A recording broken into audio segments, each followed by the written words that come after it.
Here come the words. Get excited. It goes like this. This is a little something from 1 John. It says this. Dear children, let's not merely say that we love each other. Let's show the truth by our actions. So, who here has a big, pretty brain? Everybody should raise their hand. You sure got a big, pretty brain. So, brain science is sort of interesting. I'm a big fan of brain science. And so there are these things called neuropathways.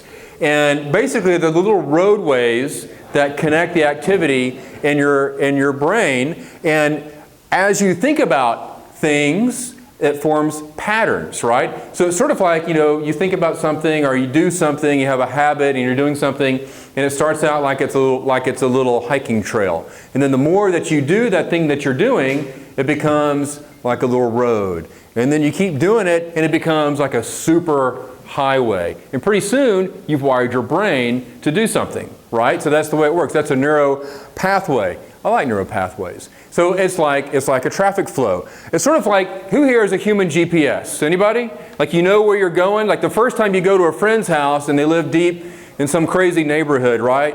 And you're having to pay a lot of attention to figure out how to get there. But after you go there 4 or 5 times, you're not having to think about it so hard. By like the 15th time you go to that friend's house, you're like talking to someone else and it's just automatic, right?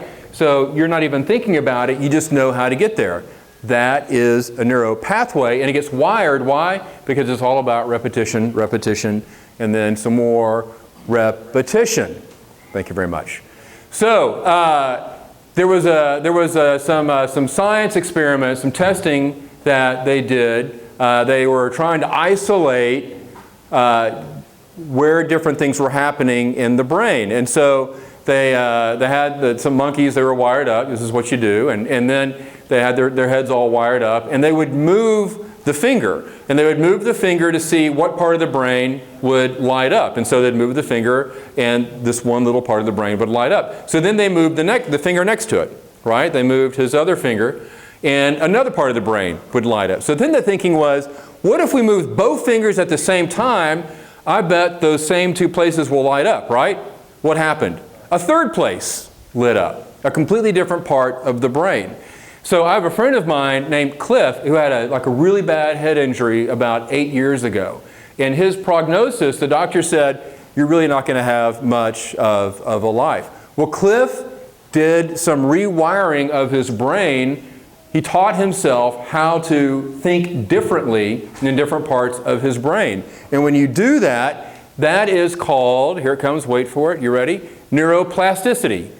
Because what happens is the brain can actually rewire around damage. You can change those pathways because our brains are constantly growing and developing, which is kind of a cool thing. So as you do this repetitive action again and again, you actually intensify that pathway and you can create changes. So what does that have to do with love? Well, it works like this. The more that we practice love, not just talking about it, but the more that we actually practice love, we create new neural pathways. And as we repeat that habit of practicing and showing love for one another, that repetition of action intensifies that pathway. So the idea is that love then becomes like an automatic response. Just like when you're driving to your friend's house, you don't even have to think about it. We just begin to love, and that becomes who we are.